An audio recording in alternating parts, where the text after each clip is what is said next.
Soy el fotógrafo Rodrigo Pellicier. En esta oportunidad les quiero dar un consejo, porque a mí me sucedió algo negativo en una gala que fui a fotografiar hace poco, que se realizó en un hotel. Fui con dos amigos fotógrafos. En este hotel íbamos a tomar las fotografías de una gala en un patio interior, por lo que supuse que no habría viento, ya que el patio estaba cubierto por los cuatro costados con paredes. Sin embargo, sí hubo viento. Coloqué mis dos softboxes y uno de ellos lamentablemente se cayó 3 veces. El softbox quedó con las varillas torcidas. Al flash afortunadamente no le pasó nada, pero sí le sucedió al trigger Godox X1. No sé realmente si se trizó en esta parte o la marca es muy profunda, pero sí se siente al tacto. Lamentablemente golpeó en el suelo y sufrió este daño. Lo bueno es que por lo menos siguió funcionando, así que pudimos cubrir la gala sin mayores inconvenientes. Pero el viento sí fue muy molesto.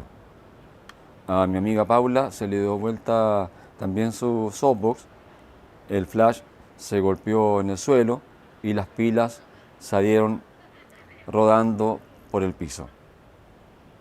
En el caso de Miguel, llevó bolsas con arena, entonces pudo mantener su equipo sin que se diera vuelta, sin que cayera al suelo.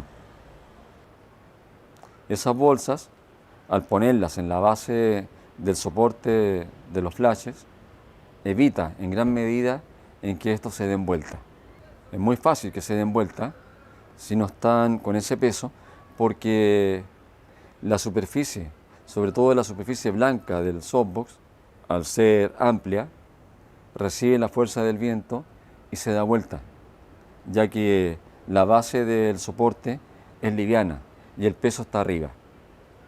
Pero si uno pone el peso abajo, previene, como les digo, en gran medida para que eso no suceda. Eso es importante. Ahora yo pienso que andar con esas bolsas con arena es complejo porque nos aumenta el peso.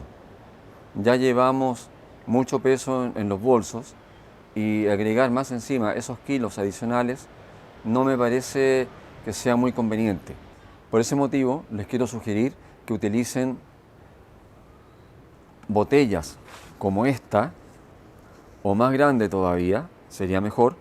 Por ejemplo, de 2,5 litros, pueden llevar 2 botellas o 3 y en el lugar del evento llenarlas de agua. Pero como por supuesto esto se vería feísimo, ¿cierto? En una gala, por ejemplo, donde llegan los alumnos y sus apoderados, claro, no sería conveniente por estética tener las botellas a la vista. Podemos colocarlas dentro de una mochila, de un bolso fotográfico, y ese bolso afirmarlo al soporte del softbox. Así le damos peso a la base y prevenimos en gran medida la posibilidad de que se den vuelta los softboxes o los paraguas. Por supuesto que no es seguro que vayamos a solucionar el problema, pero sin dudas nos va a ayudar en gran medida a que eso no suceda. Así que ya saben, botellas vacías, llevar unas 2 o 3, llegamos al lugar del evento, llegamos temprano, con tiempo, y en el baño las llenamos de agua, las metemos, como les decía, en un bolso, y ese bolso lo afirmamos a la base del soporte de los softboxes o del paraguas.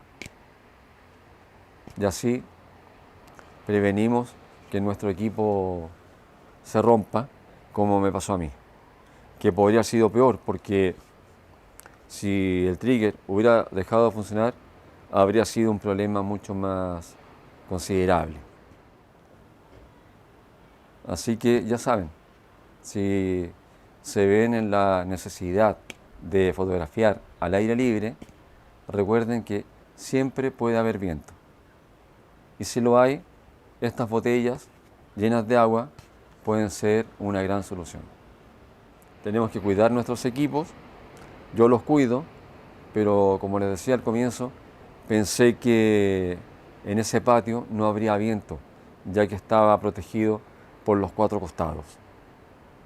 Pero lamentablemente no fue así, hubo bastante viento y los softboxes se dieron vuelta, cayeron al suelo.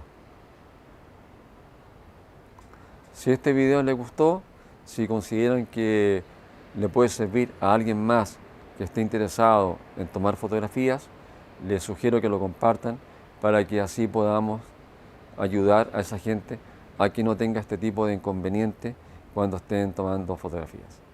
Hasta luego amigos míos y nos vemos pronto en otro video.